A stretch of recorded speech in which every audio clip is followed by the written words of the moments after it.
Je suis fan de manga, mais je suis aussi fan de jeux vidéo. Sauf que problème, mes deux passions ne s'entendent pas trop. Les adaptations de manga en jeux vidéo sont souvent très mauvaises et on a le droit souvent au même type de jeu, c'est-à-dire des jeux de combat qui retracent une partie de l'œuvre originale sans trop faire d'efforts, avec des captures de l'anime ou du manga et un gameplay de combat en arène, ou alors on a le droit à un petit jeu d'aventure un peu vide, ou encore plus récemment, on a des gachas où on collectionne tous les personnages de l'œuvre, mais avec des costumes différents. En fait, tous les jeux se ressemblent un peu tous. Alors que dans l'autre sens, c'est complètement différent. On a une chier de mangas qui adore parler et prendre les codes du jeu vidéo. Bon, ce que je viens de dire, c'est complètement faux. C'est vrai, on a une chier de mangas qui prennent les codes du jeu vidéo, mais ces œuvres, ce sont les isekai qui, flemme de créer un système de pouvoir complexe, prennent la facilité en prenant un système que tout le monde connaît. Au début, c'était pas dérangeant, mais quand sur 10 mangas, t'en as 7 qui reprennent les mêmes codes pour pas se faire chier, c'est qu'il y a un petit problème. Et oui, ces chiffres sortent tout droit de mon cul.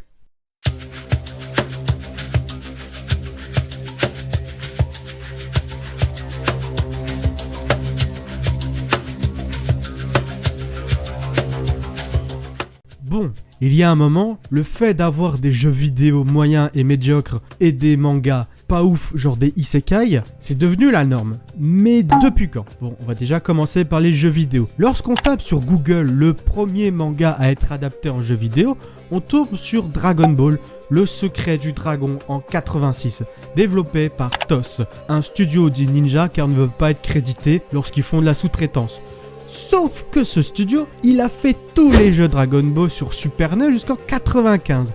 Et encore une fois, Google, il a fait. C'est pas le premier jeu manga à être sorti. Bon, certes, ça peut être le premier jeu manga à être arrivé en Europe. Mais le premier jeu tiré d'un manga est arrivé 2 ans plus tôt au Japon. En 1984, sort Golgo 13 sur SG-1000, la première console de salon de Sega. Pour ceux qui ne connaissent pas Golgo 13, pour faire simple, c'est un manga qui a commencé en 1968 par Takao Saito et ça compte 209 volumes et qui est toujours en cours au Japon. Et le héros c'est Hitman, sauf qu'il est pas chauve et que ça dure depuis 55 ans.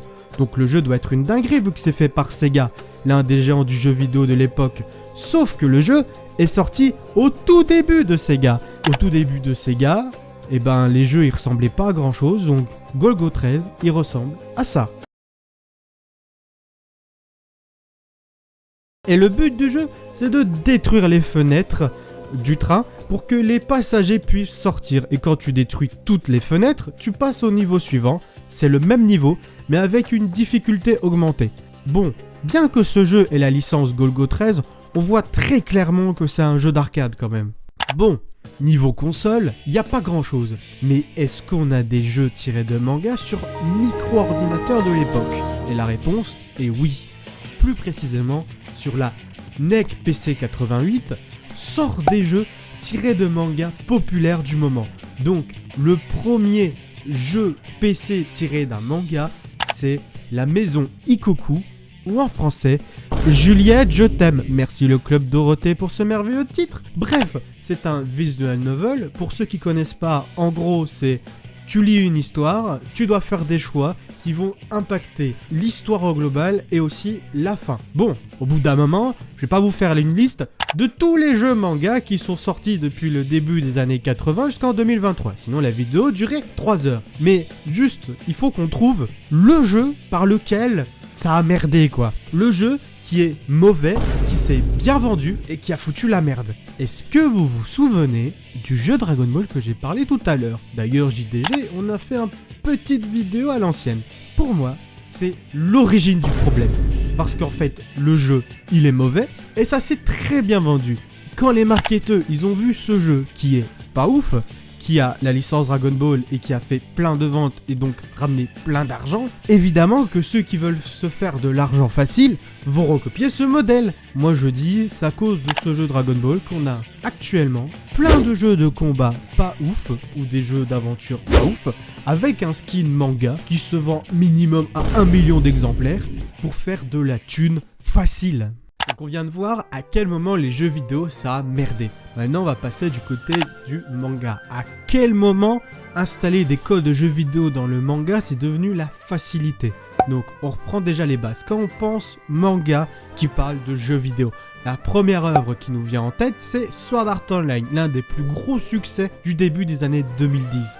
Sauf que Sword Art Online a popularisé le genre et les codes du jeu vidéo dans les mangas. Ce qui nous a donné par la suite beaucoup de mangas dits isekai. Pour ceux qui ne sauraient pas c'est quoi les isekai, c'est en gros une personne en fait qui se fait percuter par un camion ou qui meurt ou tout ce que tu veux. Et hop, il est réincarné dans un autre monde. Donc, il faut qu'on trouve le premier manga qui parle de jeux vidéo. Et pour moi, les premiers mangas qui parlent de jeux vidéo, ce sont les adaptations de jeux vidéo en manga. Qui d'autre que les jeux vidéo pour donner les codes du jeu vidéo au manga. Donc, la première adaptation de jeu vidéo, c'est Super Mario Bros, le manga, en 91. Donc, dans ce manga, on suit l'aventure de Mario, Luigi et toute sa troupe dans leur aventure un peu parodique. Sauf que, encore une fois, c'est complètement faux. Le premier jeu vidéo à être adapté en manga, en fait, c'est Dragon Quest, plus connu en France sous le nom de Fly. Encore merci, Club Dorothée. Bref, Google a encore dit de la merde. Donc, on a le premier, mais qui est le premier isekai à utiliser les codes du jeu vidéo? Ah ah, ça on l'a pas. Eh ben, c'est un petit peu compliqué de trouver sur internet, donc, mais pour moi, le premier isekai à parler de jeux vidéo, c'est Mondachi quelque chose, je vous mets le titre car il est trop long. Et donc ce titre est sorti, je pense, à peu près en même temps que Sword Art Online, et c'est un isekai où on a les codes du jeu vidéo dedans. Et donc je pense que c'est la première œuvre qui a bien fonctionné et qui a popularisé le genre pour tous les autres isekai par la suite. Et donc pourquoi justement dans les isekai on fait les codes de jeux vidéo, comme j'ai expliqué plus tôt, c'est parce que c'est pour avoir une certaine facilité, pour pas s'emmerder avec un système de pouvoir complexe, et surtout parce que les isekai, ça vend bien. Il y a plein d'auteurs qui commencent leur carrière en faisant des isekai, et ils ne font que ça, car ça leur rapporte beaucoup d'argent. Et donc on revient dans la même situation qu'avant, que finalement, pourquoi c'est devenu aussi mauvais? Parce que l'argent rentre en compte. On vient de voir que l'argent détient un énorme pouvoir sur tout ce qui est œuvre culturelle et que finalement les jeux vidéo en manga existent justement parce que ça rapporte beaucoup d'argent et que nous, fans de manga qui veulent jouer à des jeux vidéo tirés de nos œuvres préférées, nous sommes des énormes pigeons. Mais on va pas se laisser abattre, on va essayer de trouver des studios qui font des jeux vidéo avec des licences connues par passion. On va essayer de trouver ça et ne pas déprimer à cause du pouvoir de l'argent. Donc, essayons de retourner au premier jeu vidéo tiré de manga et ensuite on ira essayer de trouver des mangas qui parlent très bien de jeux vidéo. Le premier studio de jeux vidéo qui a commencé à faire du manga, c'est Sega. Est-ce que Sega a réussi à faire des jeux vidéo par passion du manga? Malheureusement, non. Dès qu'en fait Sega a vu que Dragon Ball ça rapportait beaucoup d'argent, ils ont appliqué le modèle et puis bon, il y a quelques années, ils ont aussi arrêté de faire des consoles de jeux vidéo parce que c'était pas assez rentable et donc leur dernière console c'était la Dreamcast qui avait 10 ans d'avance sur tout le monde. Bon, Sega ça a pas fonctionné, donc cherchons du côté du studio qui a fait les visual novels sur micro-ordinateur et le studio s'appelle Microcabin. Et donc ce studio au début des années 80 est un studio de jeux vidéo qui fait des visual novels sur micro-ordinateur. Sauf que le problème avec ce studio, c'est qu'en 2004, faute d'argent, ils ont dû se reconvertir. Donc déjà ils font plus de jeux vidéo donc c'est mort. Et en plus ils sont reconvertis en fabricants de machines à pachinko. Pour ceux qui ne savent pas c'est quoi, c'est littéralement les machines à sous japonais. Les deux là, c'est mort. Il va falloir qu'on essaye de trouver quand même des studios qui font des jeux vidéo avec passion. Laissez-moi mener mes petites recherches et je reviens d'ici 30 secondes. Est-ce que vous vous souvenez de ma vidéo les meilleurs jeux One Piece? Le studio qui a créé ces jeux s'appelle Ganbrion et ça a été créé en 1999. Ce studio est connu pour avoir fait à peu près toutes les adaptations de One Piece dans les années 2000. Bien que ça soit moyen ou passable. Bon, les premiers jeux, genre One Piece Gigant Battle, bon, c'était vraiment pas ouf, mais le studio venait d'être créé. Et donc au fur et à mesure de l'expérience, ils ont créé un banger absolu dans les jeux One Piece, c'est One Piece Unlimited Cruise. Et aussi ils ont créé tous les jeux du Shonen Jump, c'est-à-dire Jump Ultimate of Star, Jump vs Star, machin, tous les jeux Shonen Jump dans les années 2000 qui est sorti sur DS. Et franchement, ces jeux, ce sont des putains de réussites. Et pourquoi ces jeux sont réussites? C'est très simple, je vais vous raconter une petite histoire annexe. Le PDG du studio a crié sur tous les toits qu'il adorait les mangas et son travail de jeu vidéo et qu'il adorait souvent One Piece et tous les mangas à peu près du Shonen Jump. À force de crier partout qu'il adorait ça, un producteur de chez Bandai Namco a entendu ça et il avait des projets de jeux vidéo sur les mangas et donc ça s'est fait naturellement qu'il a contacté le studio et qu'ils ont commencé à travailler ensemble sur les jeux One Piece. Ces success stories pourraient s'arrêter là, sauf que non. Le studio en avait un peu marre au bout d'un moment de faire que des jeux One Piece et ils ont voulu naturellement faire leur propre RPG et ils ont créé Pandora Tower qui a bénéficié de l'opération Rainfall, vous savez l'opération qui a permis à 3 RPG d'être distribués dans le monde entier, et ça a bien fonctionné. On va dire ils ont passé beaucoup d'argent, et finalement leur attente et la réalité c'était pas les mêmes. Donc ils sont retournés par la suite refaire des jeux autour des mangas. Ils ont fait des Dragon Ball, ils ont refait des One Piece.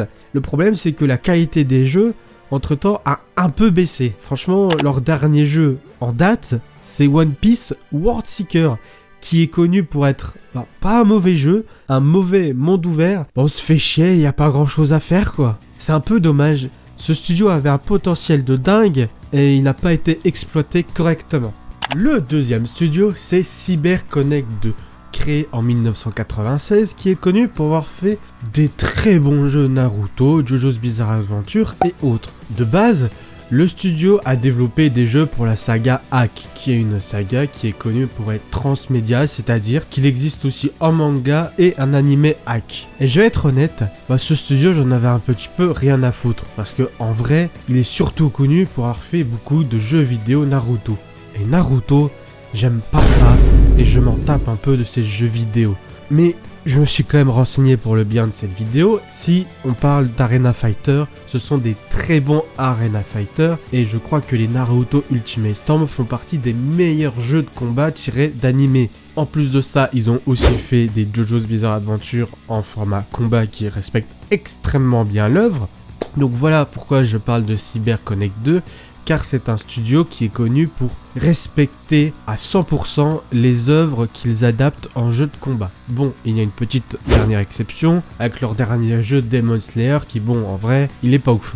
Et puis, ce studio quand même a réussi à oser faire un jeu Dragon Ball, donc Dragon Ball Kakarot, qui n'est franchement pas axé sur le combat, mais qui a plutôt un jeu d'aventure où on retrace pour la énième fois le scénario. Donc c'est pour ça que pour moi, CyberConnect 2 est un bon studio qui respecte les œuvres originales. Maintenant, on va essayer de faire le contraire, on va essayer de trouver des mangas qui respectent les jeux vidéo.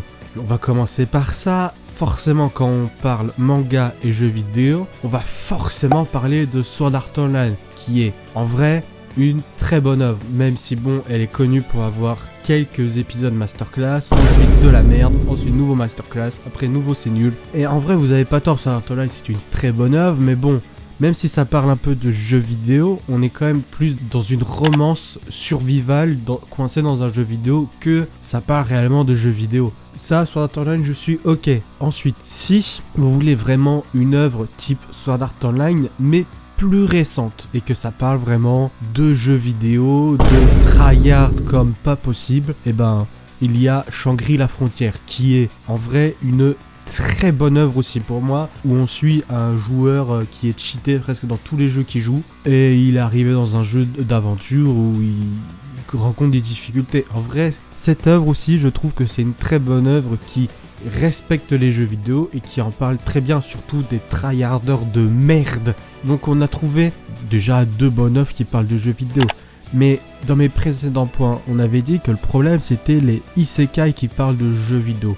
Est-ce que il existe un isekai qui parle très bien de jeux vidéo. Et ben, pour moi, il en existe un. Vous allez sûrement pas être d'accord avec moi, mais pour moi, le seul isekai qui parle très bien de jeux vidéo, c'est Konosuba, qui est une parodie de isekai, mais aussi de jeux vidéo. Et pour parodier un genre, il faut quand même très bien le connaître.